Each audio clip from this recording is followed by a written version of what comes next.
Finally बहुत दिन अपेक्षा पर सुभद्रा योजनार एसबी लंच हो सारी फुल गाइडलाइन सुभद्रा योजनार अलरेडी आसी सारी क्यों मैंने सुभद्रा योजनार टंका पाइबे किभली टंका पाइबे केबे सेमानकु 50,000 टंका जो भाउचर मिलियो बोली कह जायतिला केउ प्रोसेस रे आ केबे दिया जिवो सबकिछि ऑफिशियल अपडेट आसी जाइछि किभली आवेदन करिवे तार भी आसी जाइछि डिटेल्स सबकिछि डिटेल्स आज वीडियो रे देबाकु जाउछि जानिया पे वीडियोटी शेष पर्यंत देखंतु। जय जगन्नाथ स्वागत करछि द टेक्नोडिया आउ एक नया वीडियोटी पसंद आसिले लाइक करंतु चैनल को नुआ आसिले एबे सब्सक्राइब करि पाखर थिबा बेल आइकन टिपि ऑल सिलेक्ट करबाकु जमार भी भूलंतु नहीं।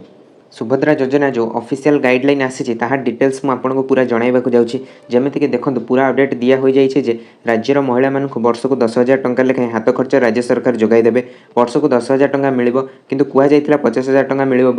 भिडियो संपूर्ण शेष पर्यंत देखो पूरा इनफर्मेशन पाइबे 50,000 टंका ही मिल किंतु प्रोसेस टी एपट सेपट रही प्रति वर्ष राखी पूर्णिमा और महिला दिवस रे दुईटी किस्ती यही टंका महिला बैंक अकाउंट को जीव जहाँकि वर्ष को 10,000 टंका मिल राखी पूर्णिम प्रथम किस्ती 5,000 टंका मिल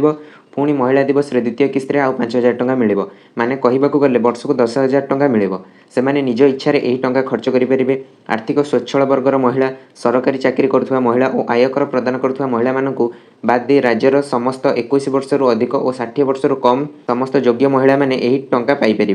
प्राय 1 कोटी अधिक महिला वर्ष को यही 10,000 टंका लेखा हाथ खर्च चलित आर्थिक वर्ष पाइबे। मुख्यमंत्री श्री मोहन चरण माझी यही सुभद्रा योजना संपर्क में सूचना दे कही अगस्ट 22 तारिख में राज्य कैबिनेट बैठक में सुभद्रा योजना को चलित 2024-25 आर्थिक वर्ष 2028-29 आर्थिक वर्ष पर्यंत कार्यकारी करा निष्पत्ति होईछि। 2028-29 मसीहा पर्यंत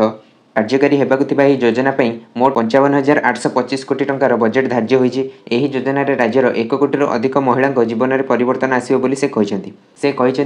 सरकार अंत्योदय विश्वास करती तेणु आर्थिक स्वच्छल वर्गर महिला सरकारी चाकरी करुवा महिला और आयकर प्रदान करुवा महिला मानक यही योजन बाद दिज्व। सेहीपरि कौन योजन जदि कहीं महिला मासिक 1,500 टंका अबा ताठारु अधिक सहायता अबा वार्षिक 18,000 टंकार अधिक सहायता राशि पाउथिबे ताहाले से सुभद्रा योजना योग्य विवेचित हेबे नहीं। आउ यही योजन आवेदन करने महिला माने अंगनवाड़ी केन्द्र ब्लॉक कार्यालय मो सेवा केन्द्र जनसेवा केन्द्र आदि मागणार उपलब्ध फॉर्म पूरण कर आवेदन करेंगे। सुभद्रा योजना एक कॉल सेंटर मध्य कार्यक्षम होब।